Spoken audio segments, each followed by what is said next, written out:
Sveiki visi, tai šį kartą dirbtuvėse Yamaha FZ6.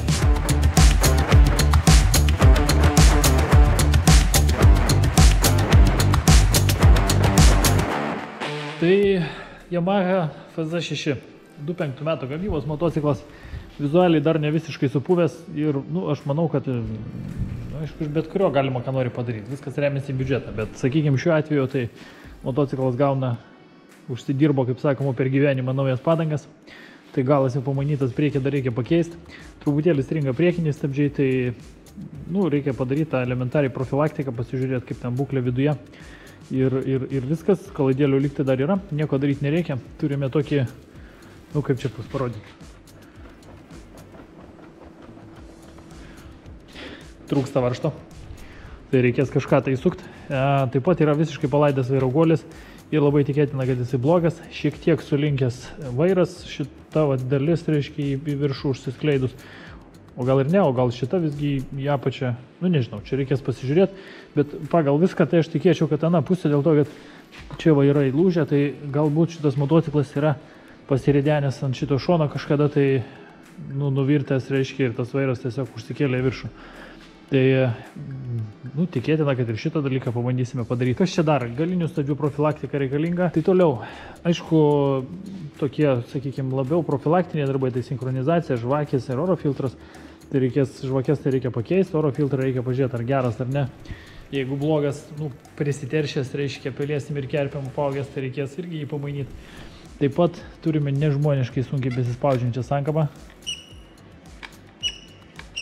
su visokiais garsais, tai gaus prarangysim naują trosą sankamos ir išplausim rankinėlės, išvalysim viską, žodžiu, kad būtų jau taip kaip reikia. Taip pat irgi norisi dar atsidaryti šitą visą reikalą, pasižiūrėti, kaip atrodo dangtelis, ne dangtelis, bet patys diskai ir tarpdiskai, kadangi jau turbūt ne vieną kartą suminėjęs, jeigu su tokio troso buvo ilgai važinėjama, tai labai tikėtina, kad ir diskai, tarpdiskiai bus padegę. Nors, aišku, nieks negarantuoja. Todėl visada sakau, kad tos dalykus nuspėti neįmanoma, galima tik tai atsidaryti ir pasižiūrėti. Pagal ridą turėtų būti jau blogai. To prasme, žinant, iš ko Yamahos pagamintos, tai nebūsiu labai stipriai nustebęs, jeigu visą tą reikalą tenais reikės daugiau mažiau mainyti. Tai ko gero pradėsime nuo sankabos, kad jeigu ką užsisakyti detalės iš anksto, kuo greičiau ir kaip sakoma, kad kuo trumpiau jų reiktų laukti. Nežiūrinti tai, kad visa kita kaip ir tvarkoja, aš nelabai žinau, iš tikrųjų daugiau šį vizualiai viskas gerai. Aišku, ardant galima rasti daug visokių dalykėlių, reiškia, tai reikia ardyti ir žiūrėti, jeigu rasim kažką, tai bandysim ir tą pamainyti, patiesinti. Tiesa, dar žiūriu, kad ne šita, kažkur kitur. Jo, šita kojelė biškiai kažkaip yra užlinkusi tą pusę. Čia, manau, kad pasitiesins be jokių problemų šitas reikalas. Metalinis visgi ne iš varškės pagamintas, tai šitoj vietoj džiugina. Gerai, o dabar jau kaip minėjau, tada išsikrapštam, išsiardam čia šitą visą reikalą, pasipilsim čia, kadangi netgi tepalų išleidinėti nereikia, jie nebėga, tai tiesiog įmam, ardom ir pasižiūrėsim, ką mesgi ten rasim viduje.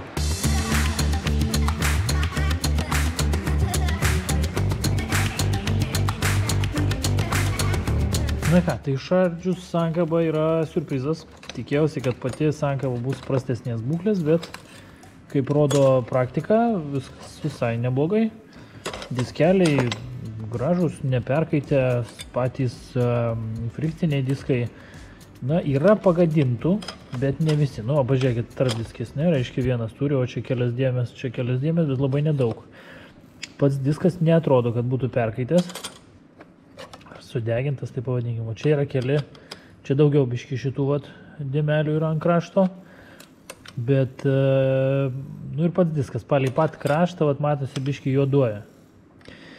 Nežinau, žodžiu, čia, kaip sakoma, irgi, čia, irgi yra vėl perkaitimo, reiškia, ne, tai, ir pats diskas irgi ties kraštu juoduoja, reiškia. O daugiau ir viskas praktiškai, tai, čia irgi lieka viskas kaip ir yra. Nelabai čia reiktų kažko tai stipriai išsidirbinėti, keisti tikrai nieko čia nekeisime. Panašu, kad atitinka visus tos ir išmatavimus, reiškia, vizualiai nėra kažkokių labai stipriai plonesnių. Bet kas liečia šitą patį sankabos krepšelį, Nu tai jam jau juk čia visur duobės yra, reiškia, ir viską. Tai mes, aišku, pabandysime šiek tiek padailinti, pasižiūrėti, galbūt kažkas išeis. Reiškia, nu ir čia tas vienas iš tų krepšelių, kurie yra blogai pagaminti, nes, pavyzdžiui, va čia duobių nėra, o čia duobės yra. Čia tik tai taškiukai, reiškia, kur remiasi. Yra dar netgi vietų, kur iš viso, pavyzdžiui, va čia atraminių taškų nėra beveik, reiškia, ne, kur nesimato, reiškia. O va šalia yra duobės, reiškia. Arba, pavyzdžiui, va čia yra nežmoniškai gilios duobės šitose vietose. Čia nieko nėra duobių. Žodžiu, tai tas ir krepšelis pats turbūt nestebuklingas, reiškia, už tos duobės ir išsidaužo, nes stabdžių sankabos tie tarpdiskiai, nu, diskai pačias frikciniai jau, remiasi netolygiai į tos gruvelius, nu, ne visom plokštumom, tik tai dalim, reiškia. Nu ir be abejo, pirmiausia pasidaro duobės ir tada galų gale atsiremia į tam tikrą vietą jau tipo visur. Tai mintis to, jau dabar yra prasitrynę, nu, tiek, kad visi remiasi vienodai, ne, sakykime. Tai pralyginus, labai tikėtina, kad diskų nepakeitus sankabos, reiškia, jie visi remsis tolygiai ir bus žymiai, nu, ilgesnis tarnavimo laikas. Nu, čia, aišku, mano logika jokiais moksliniais faktais neparemta.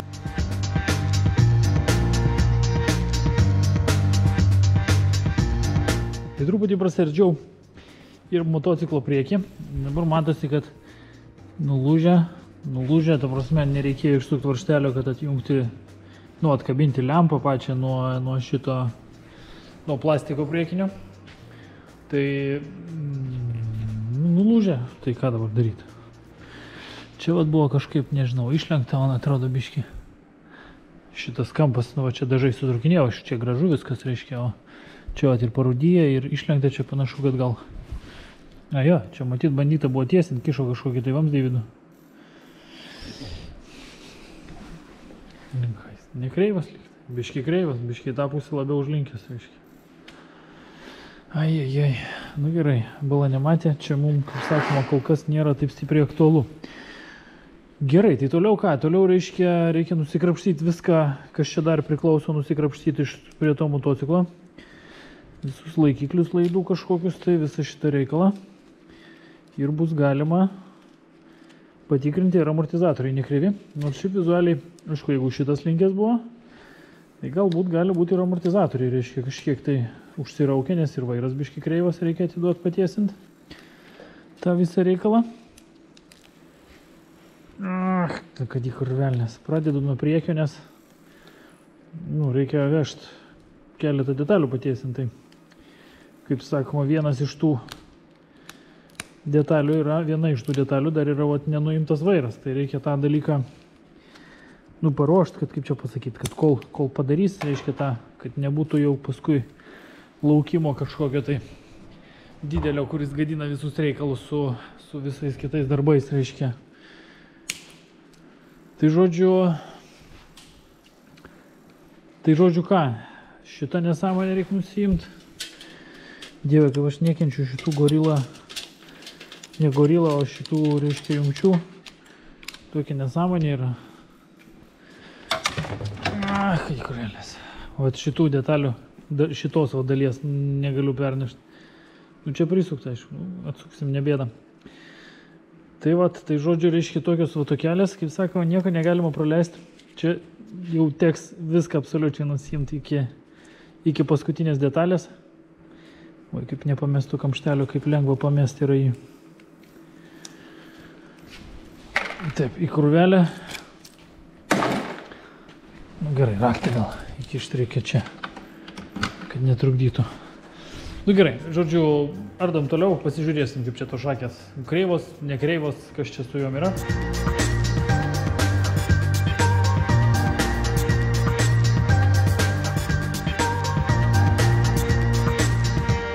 Taip, tai vairas vėl ant mano stalo tokio pusiau kreivo tikrinam, reiškia, bet, nu vat.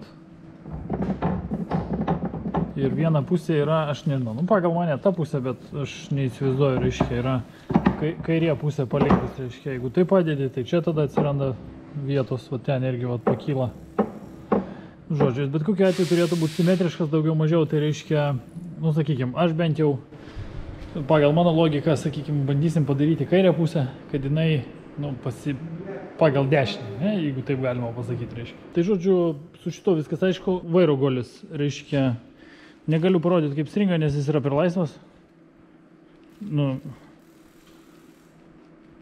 žodžiu, vieną ranką šikną tik valyti galima, bet iš esmės, tuoj nusimsiu viršutinį šitą tiltelį, biškį priveršiu ir tada matysis, kaip jisai turi duobę tą per vidurį. Nu, tiltelį tam, kad paveršt galėčiau, būtų prieimas geresnis. Nu, taip pat reikia žvakės dar pakeisti, kadangi žvakės pakeisti yra, nu, toks, kaip čia pasakyti, vienas iš labiausiai šlykščių dalykų šitą motociklę.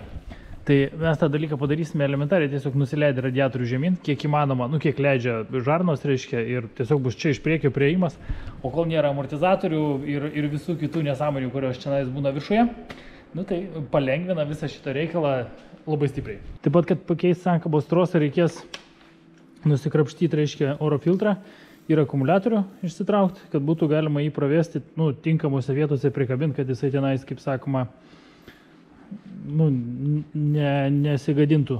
Ne tai, kad nesigadintų, bet kad praeitų pro tas vietas, kuriuose turėtų tas reikalas visas praslinkti. Tai žodžiu, reiškia, kol kas, reiškia, tą trosą tada paliekam čia nais, viršutinis tiltelis, patys amortizatoriai, nu nežinau, pagal mane biški prastokai veikia, pabandysim pasižiūrėti, koksgi ten tepalas viduje, išsikrapštyti, reiškia, nu, šiek tiek ir galbūt, jeigu labai koks nors tenais užterštas jau vizualiai matosi, reiškia, tai, nu, pamainysim naujų, kadangi jau išimta labai stipriai stengtis nereikia, tai tiesiog išvarvinsim viską, kas tenais viduje ir pamainysim šviežiau. Na va, tiltelis nuimtas viršutinis, tai dabar ką turime? Turime va tokį dalyką. Nežinau, ar girdisi, nu žodžiu, čia yra laisvumas šiek tiek. Tai žiūrėkit, kiek priveršta tik tai. Visiškai pirštais, reiškia. Aišku, jis neturi būti stipriai suveržtas, aš va pirštais tik tai suveržiu, kiek eina. Ir turime tokiais laiptukais eina. Nu, įdomu, kas ten viduje bus. Tuoj pasižiūrėsim. Iškrapštyti. Nu, galim ir iškrapštyti, aišku. Jeigu pirštais prisukta, tai pirštais turi ir atsisukti. Nu, tepalo yra. Negaliu sakyti, kad čia tepalo nėra šitam. Sutepta, reiškia, bet, nu, va, šiek tiek matosi parūdėjimo. Tai reiškia, drėgmė čia nais buvo įsisukus. Nu, reikia išsikrapštyti ir pasižiūrėti, kaip visas tas reikalas atrodo. O čia totali šikna visiškai surūdėjo. Iš tepalo pasidarė kažkokia tai košė. Čia dar gumytė yra. Nu, žodžiu, visiškai kajuk. Čia turėtų matytis metalas spalva. Metalas spalvos nėra. Ai, o šitaip surūdysiu jau seniai mačiau. Dažniausiai būna nuo avarijų. Nu, čia panašu, kad ne avarija, o panašu, kad čia yra nuo surūdyjimo, reiškia. Šitas golis pasidarė kajuk. Čia va kitą seną paimsiu. O kaip turėtų atrodyti goliavitė. Jo, nepanašu. Nu gerai, tai žodžiu, tą reikalą keičiam į naują ir praktiškai galima eiti dėti. Nu, kaip visada, reikia viską sutepti gerai. Čia reikia sutepti labai gerai. Reikia nepamiršti dėti ir salniką viršutinį, kuris teoriškai turėtų saugoti nuo drėgmės. Va, gražu. Pasiruošiam gaikę. Įsmeigiam šitą reikaliuką į vietą. Prilaikom viršutinį golį, kad nepabėgtų niekur. Ir įsmeigiam visą tą reikalą. Tikrai nes pabėgo. O taip. Va. Veržlikės. Veršim biškį kitaip. Nu, ne taip, kaip parašyta manuale. Dėl to, kad viršutinį golį aš įdėjau kūginį. Ir nu, jis kitaip biškį veržiamas. Tai čia už, kaip sakoma, taip švelniai tariant, garantuoju, kad bus gerai. Taip, kaip sako visi gamintojai, pirmiausia reikia priveršti biškį daugiau, pasukinėti kelis kartus, kad susėstų golis. Nu, labai svarbu, aišku, nepersistengti. Per daug irgi blogai yra. Dar biškį yra.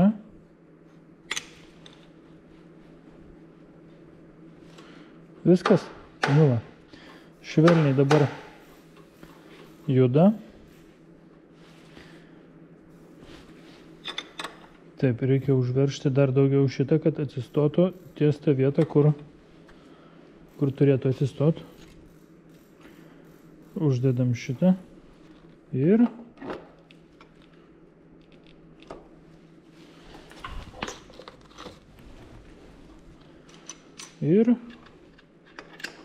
veržlė. Šitą reikia prisukti tiek, kiek sako gamintojas.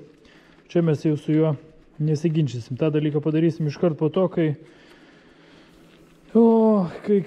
bus amortizatoriai paruošti, kad susmeigt, kad būtų išlaikytas atstumas. Pagal eilę einama pakeisti žvakių, kadangi darbas toks pošlikštis, o dabar yra labai patogu. Tai mes tą dalyką, paprastai ir padarysime.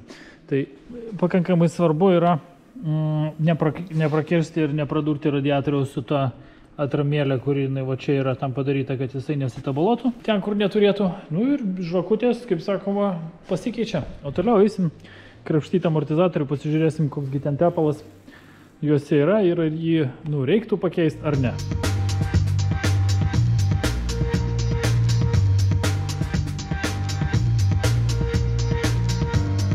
Tai dar vienas dalykas, pakeitus žvakės, yra pakankamai svarbus, reiškia, pas šitas Yamahas, grotelės šitos, yra tokios barškančios. Kitaip sakant, nežinau, kodėl šitokios barškančios, bet neaktualu. Sakykime, mums reikia išspręsti problemą. Tai problema yra sprendžiama tokiu būdu. Paimi tokio paralono, kuris klijuojasi. Ir priklijuoja iš abiejų pusių tuose vietose, kur viršutinė dalis, kad jis biškitas paralonas šiek tiek spaustų pačias grotelės, reiškia, atgal. Ir iš esmės pakanka, kad jisai prilaikytų tas grotelės, reiškia, sakykime, su spaudimo, kad jisai nebūtų prispaustas čia prie viršutinės dalies ir nenorėtų barškėti. Toliau pačios žvakės. Absoliuti tragedija, ta prasme, būkliai jau labai seniai jos tikrai nekeistos, reiškia, ir panašu, kad ne veltui jos keičiasi šlykščiai, tai už tai, sakykime, žmonės nenori, ko gero, už tą dalyką mokėti pinigų, sakykime, tol, kol nereikia to dalyko daryti. Yamaha, jeigu gerai pamenu, rekomenduoja kas 24 000. Ne kas 24 000. Pasirodo, žvakės šitam reikalų reikia keisti kas 13 000 kilometrų arba 12 mėnesių. Tai jeigu pagal pirmiausius, tai žiūrėkit, pirmas keitimas po pusės metų arba 7000 kilometrų čekas, o antras toliau jau yra keitimas 13 000 arba 12 mėnesių. Tai brangiai FZ6 yra, kaip čia sakykime, high maintenance, reiškia, dalykėlis kažkaip, nežinau, aš gal visat pasitikrinu, šiaip tokių dalykų į galvą stengiuosi nekraut, kadangi, yra kur pasižiūrėti, reiškia. Tai jeigu vožtuvus reguliuot sako, kas 42 000, tai žvakės liepia keisti kas 12 mėnesių arba 8000 mylių, 13 000 kilometrų. Ką čia dar jie siūlo? Oro filtras, kas check condition and damage. Tai tik pračekint, keisti kas praktiškai beveik 2 metus arba 19 000 kilometrų. Sankaba tikrint, kas pusę metų praktiškai. Priekinis stabdis, kas pusę metų tikrint. Žarnelės, pavyzdžiui, stabdžiuva, kas 4 metus keist. Kas čia dar? Čia visokių patikrinimų, bla bla bla. For oil leakage, kas 12 000 kilometrų. Engine oil filter cartridge, kas prie 1000 kilometrų ir tada toliau kas 12 mėnesių arba 13 000 kilometrų. Šiaip iš tikrųjų, sakykime, reiškia, taip paprastai sakant, reiškia, kadangi šitas motociklas jis prisileidžia pakankamai nedaug to tepalo, tai tepalas, ko gero, šitam motociklui tarnauja kokius 5-6 tūkstančius kilometrų čia maksimum. Vėlgi čia yra mano asmeninė nuomonė, neparemta absoliučiai jokiais moksliniais faktais. Bet keičiant dažniau, labai tikėtina, kad jūs išsaugosit sankamą ilgiau. Taip pat ir visos kitos detalės greičių dėžėje ir visur kitur tarnaus ilgiau, reiškia. Tai jeigu nupirkot su tikra nedidelė rida, o ne tipo nedidelė rida, tai labai tikėtina, kad keičiant dažniau, reiškia, visi mazgai išsisaugos, reiškia, ilgiau. Iš tikrųjų, Yamaha puikiai surašius, su viskuo sutinku, išskyrus tepalo keitimo dažnumo. Grubiai. Tepalas 5-6 tūkstančiai kilometrų, reiškia, yra pats tas momentas, kai reiktų tą dalyką pamainyti. Na, o kas dar? Stabdžių skystis, stabdžių aptarnavimas be abejo, kas pusę metų nereikia daryti, reikia tik tai žiūrėti, kad tas dalykas, laikytų. Na gerai, tai dabar reiškia laikytų. Turiu mintį nelaikytų, o turiu mintį, kad veiktų tinkamai. Tai, kaip sakoma, degradacijos viso to reikalo patys tikrai nepastebėsit. O toliau mes tada einam prasivalyti amortizatorių, pakeisti viršutinių riebokšlių, išsileisti tepalą, pasižiūrėti, kaip jisai atrodo. Amortizatoriai. Taip, riebokšliai. Pirmiausia, riebokšliai, o pasižiūrėkit, kaip sutrūkę yra. Turėtų gerai matytis, reiškia, įtrūkimas vienas. Čia dar keletas yra. Jų paskirtis yra saugoti... Taip, angliškai saugoti amortizatorius nuo vandens. Angliškai jie vadinasi dust capai. Liaudį kai kas juos vadina purviniais arba, kaip nors, neįsivaizduoju. Šiaip, aš juos visada gyvenimą vadinau dust capais. Tai jų, kaip ir sakiau, pagrindinė priežastis yra saugoti, kad nepapultų vanduo tiesiai žemyn. Tai va dabar riebokšlis sutrūkinėjęs ir labai gerai galiu parodyti. Matot, kiek vandens ten buvo susirinkę, kur geltona. Geltona yra kodėl? Dėl to, kad yra atkrenta. Geltona yra kodėl? Dėl to, kad čia yra tas žiedelis, kuris laiko patį jau tepalinį riebokšlį, kad jisai neišlystų į lauką nuo slėgio ir karočią rūdyje. Ir tie rūdys galų gale, reiškia, pradeda trinti patį riebokšlį ir žodžiu. Reiškia, istorija tokia, kad jeigu sutrūko, reikia pakeisti iš karto, nes kitaip pribėgs vandens, reiškia, ir bus tam. Tai pabandysim tą dalyką dabar ir padaryti. Aišku, dar reikia išsipilti tepalą, pažiūrėti, kokios būklės tas tepalas.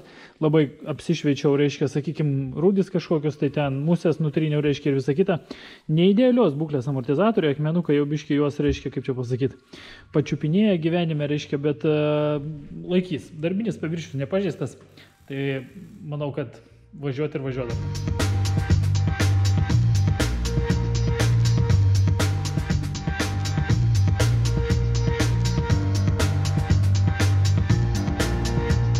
Tai amortizatoriai vietoj 30 N, 23 Nm, 23, 72, 110 ir, tikiuosi neatsisuks. O dabar, reiškia, ką išpylėm iš amortizatorių. Čia biški švaresnis, anas buvo šiek tiek purvinesnis, reiškia, negu šitas, tas, kuris buvo tas, kur matėsi dėmė tam amortizatoriui nuo vandens.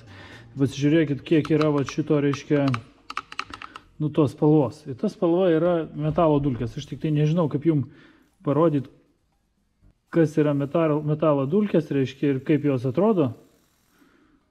Bet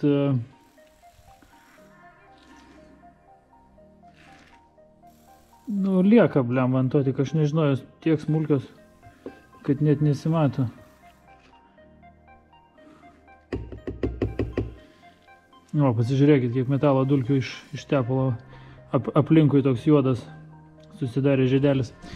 Tai, sakykime, netikėtai pirmosios dalies pabaiga. Šį kartą tiek. Nepamirškit geras ir blogas mintis komentaruose apačioje, niekur toliai nereikia. Mes taip pat retkarčiais būname Instagrame, taigi galit mūsų paieškoti ir tenais. Ir aišku, jeigu patiko, tai subscribe, telė varpelį šalia, gausit pranešimą, kai bus naujas. Šį kartą tiek. Iki.